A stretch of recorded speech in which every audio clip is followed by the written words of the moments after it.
Interested in listening to me talk a half an hour about some retro Double Dragon games? Check out the History of Double Dragon episode of ColonelFancy Reviews in the link below. Double Dragon's a really hard game to mess up, especially for something as simplistic as the brawler beat-em-up style. So imagine my surprise when an accredited company like Arc System Works phones in one of the worst entries in the series.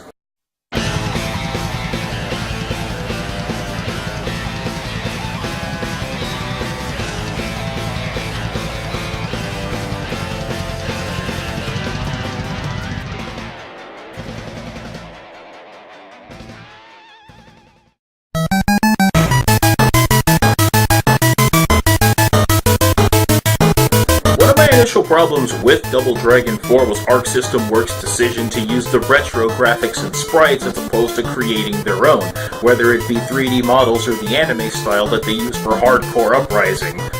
Might seem a little strange for a retro guy to take something like that to task, but I think that by doing this you kind of hinder a game's aesthetic appeal, and it winds up inadvertently looking older than it actually is. And independent developers are using retro graphics far more often today, generally to create original concepts that are captivating.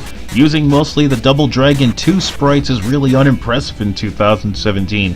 At the very least, if you're going to go with the retro look, using the 16-bit sprites from Super Double Dragon would be more preferable. Speaking of which... one of the things that led me to believe Arc System Works just didn't care at all is that this game is called Double Dragon 4. A simple Google search is all it would have taken Arc System Works to learn that not only was there a fourth game in the series, but there was also a Part 5. Yeah, it's based off the cartoon series, but it's a 5 nonetheless. And if it couldn't be any more apparent that they were trying to rake in cash off of retro geeks, they actually had the audacity to include that ridiculous fighting mode from the NES game. How quaint! Isn't it cute that they added that versus mode that we thought was cool back in the 80s because their only standard for what fighting games were was Karate Champ and it seemed neat to play? Well, now you can play it in 2017. At a time where good fighting games exist. Morons.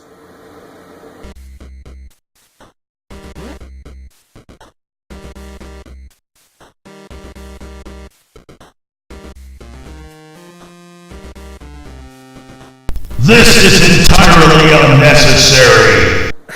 The only reason why I'm getting this worked up over these kind of minute details is because when your game is good, you generally sweat the small stuff and don't worry about the things that you take for granted. But if your game is bad, then all sorts of questions just keep popping up into my head. A lot of my issues with this game take place on the very first screen.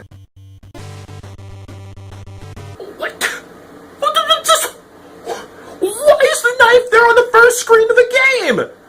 You're not going to properly introduce this element? I mean, we all know it's Double Dragon, but that's not how you Double Dragon! There's this thing called theming with the video game. You establish a theme, which means a purpose for everything. Those weapons are there or dropped by enemies to potentially turn the tide in a dire situation. It placed importance on them. If they're just sitting there at the very beginning of the game, it decreases its value and you're more likely going to walk over it and fight with your bare hands. Now, not all is completely negative. One of the things I do like about Double Dragon 4 is that you have a large arsenal of attacks, even if somewhat sillier moves. Not sure what technique calls for an Echo the Dolphin spinning headbutt move, but okay. Like Super Double Dragon, having a single button for jumping makes things a lot easier, especially when it comes to navigating platforms. Gone is that awkward delay and stiffness from the previous games that led to frustrating deaths when attempting pinpoint accurate jumps.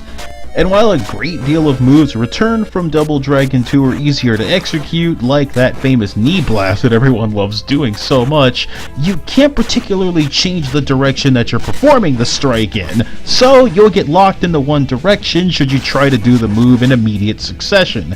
And it's no longer a tool to bail you out of a tight situation when you're surrounded. The controls overall are a bit of a mixed bag, and that's kind of unfortunate. My theory as to why Arc System Works decided not to particularly go with the anime style for Double Dragon is because, unlike Hardcore Uprising, there's nothing for them to futuristically cyberize for a game that the Central Universe takes place as kind of a late 80s, early 90s thing, which is a bit of a shame, and part of the reason why WayForward's Double Dragon Neon is more aesthetically pleasing. Their tongue-in-cheek take on the time period kind of resonates a lot of that old spirit, and it looks more like a Saturday morning cartoon. Especially when some of your sprite designs unique to this game look downright embarrassing. Seriously, what is that? I've seen Flash animations on Newground look more crisp and nuanced. And that seems to be a reason why I prefer WayForward's take on Double Dragon more. There's more of a grasp and a respect for what the franchise is, and Neon introduces certain variables that just make it much more fun to play.